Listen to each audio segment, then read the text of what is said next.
Alright folks, I have a Abus 8345, one of the ones that has the Z-bar. I got this from Granger. I'm not sure why, but it didn't actually have the Z-bar in it when I got it. And I just ordered one of their keyed different locks, so hopefully it is to spec. I've stamped some stuff on it for identification purposes for myself. This is going to end up being a challenge lock at some point, but I wanted to show a pick and gut on it before I went ahead and did that. So let's clamp her up. I will show the bitting on the key. This is what they gave me. It's a nice brass lock, very heavy, very solid, very smooth action, works great.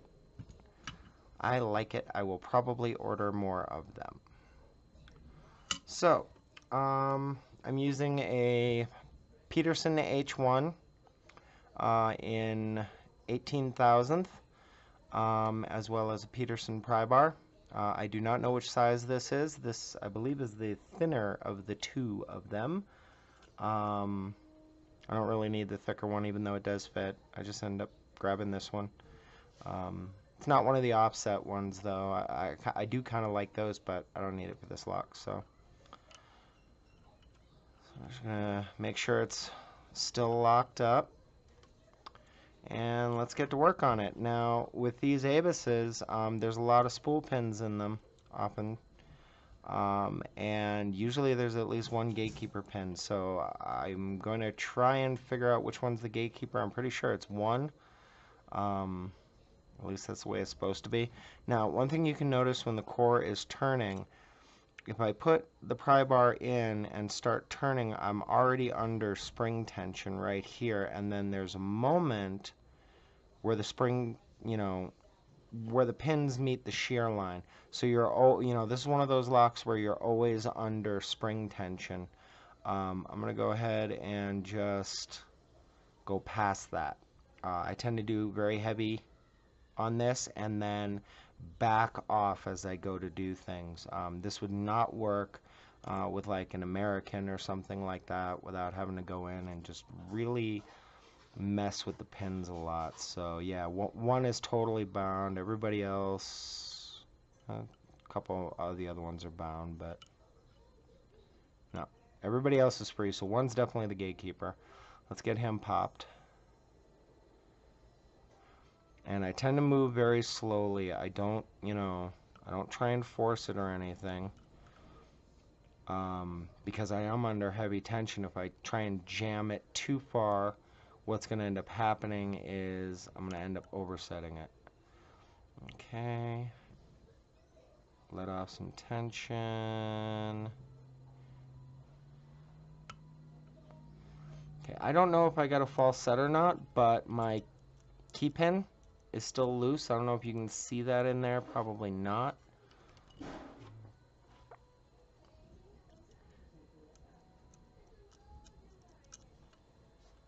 I don't know. You probably can't see it, but so I got that one set, and I'm just going to work back and forth through the stack, trying to find anything else that binds up on me. And what I'm looking for, because I know there's spool pins in here, is feedback. So what I do is I go in and I find the exact center of a pin with the hook and wiggle it around and see if I can feel anything in my thumb. I'm under heavy tension, so it's going to be hard to feel stuff in this.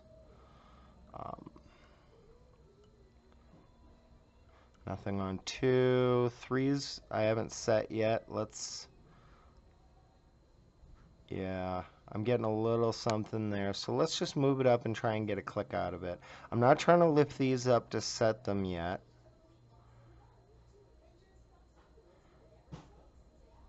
No, 3's not giving me anything, so I'm going to move on.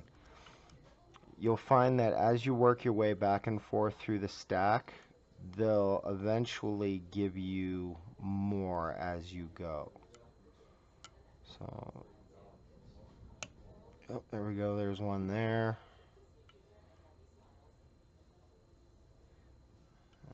a little bit there, but not enough to write home about. Still kind of on the springy side.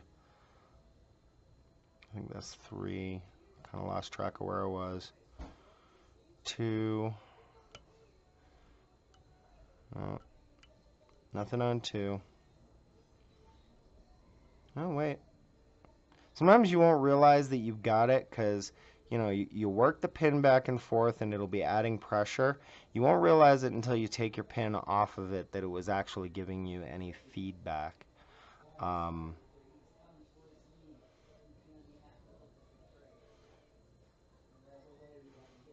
on 3. Let's dig back for 4 and 5.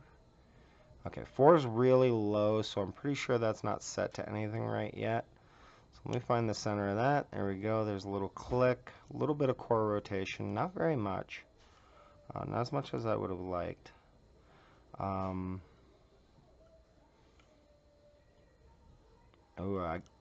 So I just had a pin that was pretty much already, pretty sure a spool, that I just barely had to graze, and it gave me some counter rotation. So what I'm thinking that was it was a spool that was stuck in the column, but it was like kind of hung up on the machining, and when I touched it, I moved it just enough for it to rock and move some.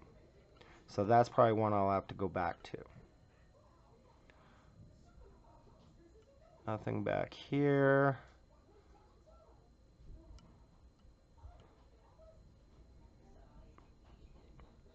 Definitely getting some feedback on that one, so I'm going to slowly let up on the tension. And when I say slowly, I mean I'm wiggling, and I'm slowly letting back on my thumb, but I don't let it go back too far. What I want to do is I want the wiggling of the pick, and there we go, I'm back into a false set. I want the wiggling of the pick to do the work. Because I'm just kind of, you know, there's a little bit of tolerance left to right in the pin. So when I wiggle it back and forth, it's like I'm inching it upwards. Because if I put, you know, a whole ton of tension on the pin, it finally does give. I'm going to end up launching the key pin up and probably into the cylinder. And I don't like overset pins, so I try really hard not to overset. All right, let's come back to 2. And I'm getting a little bit of feedback there finally, so let's just wiggle while I'm letting up on tension.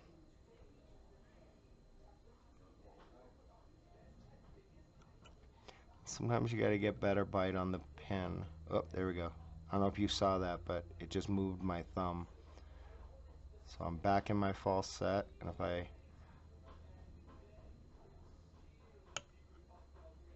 Did that go? I think it went. Yep, okay. Still in my false set. When you get a good false set going, spools actually become easy. You just got to figure out, you know, a technique that works for you. Some people just apply a little bit of constant pressure and back off on it. I find I drop pins that way more often than not. And check your tension too, because as you're working, it's natural for your thumb to slowly let off on the tension because there's, you know, constant spring action. And you don't want to, you know, inadvertently get worked all the way back into a corner. Okay, so I'm getting, let's see, which one is that? That's a lot of feedback. 2, 3, this might be my last one, I don't know. It's a lot of feedback, and usually you get that towards the end.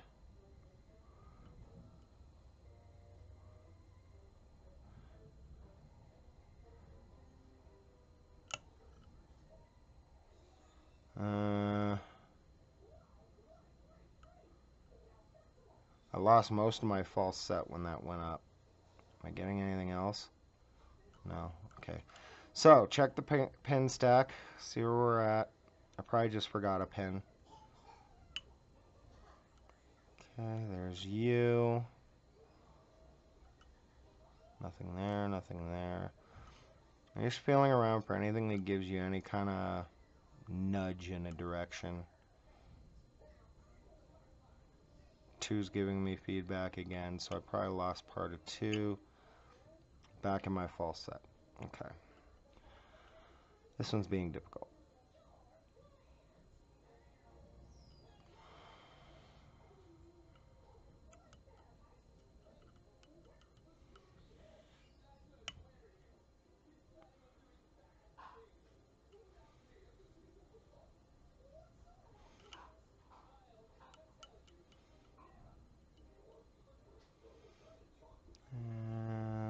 back and forth, back. 2 again? Okay, that's what you want.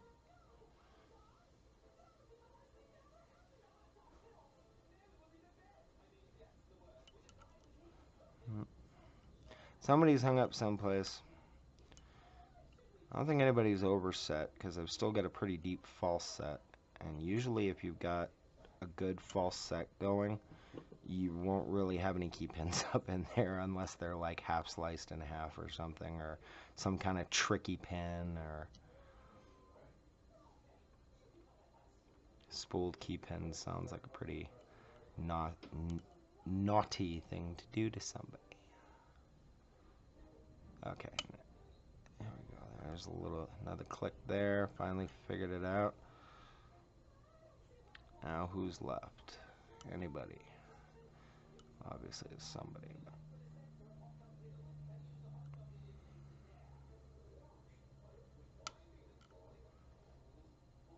Might have been, I might have just overset somebody. I don't know. If that's the case, I'll restart the video, but I mean, if not, you get the idea. Maybe I didn't push 1 up enough. No, 1's up enough. 2 feels like it's lower than it was when it was set before.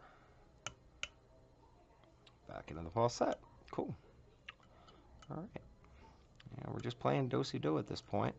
Another thing you can do is just, if you rake your pick along the pins, sometimes you can feel which ones are hung up and will give you feedback. Back into the false set off that pin. Really deep at this point. Alright, now I'm going to be careful. I'm going to let up a little bit of tension so I can get better. Yeah, that pin's definitely moving the core. So let's just let up a little bit more. Be careful you don't slip off the dang pin.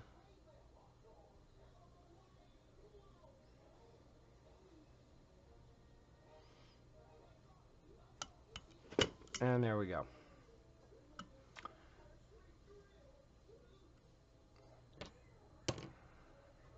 Cool. Took a little longer than it did before. So yeah, let's get this out of the way. And let's see what we actually had in here.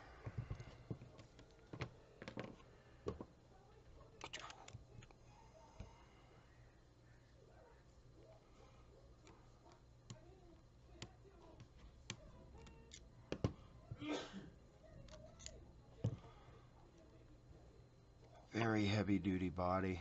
But yeah, there was no Z-bar in it. Nothing down in here. Lock still works fine. It's got, you know, the normal acumen, whatever that word is. We're going to set that aside because this is all we're interested in. Move the screw. Put you over here. I don't need these anymore, probably. Don't need that right now. Keys I will need. To be honest, I wasn't really prepared because I wasn't expecting to get it. Not that time anyway. I believe that's the right follower for this lock.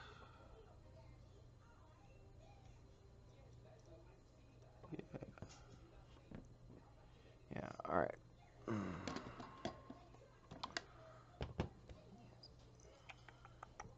So first thing is take the C-clip off.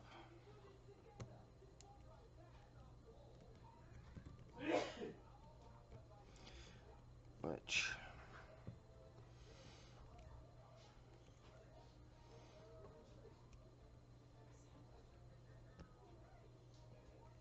this is not the right type of pliers for this particular kind of C-clip. It's the only one I got. I need to get one of the ring ones. Oh, why do I always stick my pry bar down on a hard, flat surface?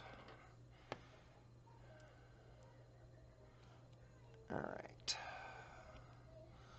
I'm just going to set that there for now. I'm going to take that piece out. The actuator, I believe, is what it's called. The lock is locked up right now. We're going to pop the key in. Is that a piece of plastic that was in there? What the hell, dude? Have some quality control. Alright. Nifty. So I got it out of the way right now. We're going to get this thing ready to go. Now there is this little, range of motion retainer in here. I don't know exactly what it's called, but it keeps the lock from overturning or whatever. You have to press that in order to undo the lock. Once it's in, though, you're pretty much free to go. Now, there's a couple of different ways I disassemble locks. I do mine a little differently than other people. My key pins are on the bottom right now. My other pins are on the top. With some locks, I will actually go in and I will pull each pin out as I pull the plug out. Only because there's like extra stuff in here. But I think I've got the alignment actually right for once right now. So we're just going to go ahead and we're just going to do this. And there we are. Okay, so looks like he keyed it up with 5 pins. Cool. I don't know if that's standard. It is set up for 6 pins, and as soon as I get a halfway decent pinning kit, I may actually rekey this with 6 pins. But this is the way Grainger sells them. There are anti-drill, I believe, pins in here, various places. But let's see what the guy at Grainger gave me. Let's see. 1 is a standard. I lost 5. And more garbage. I need to clean my workspace. That is unacceptable. Alright. All standard pins in the bottom.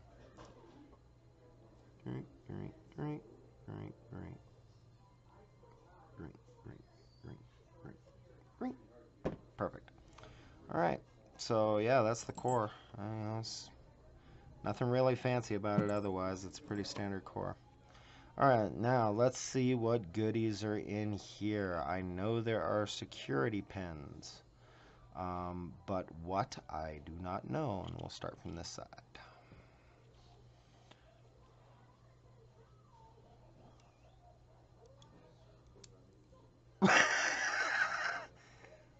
That was funny.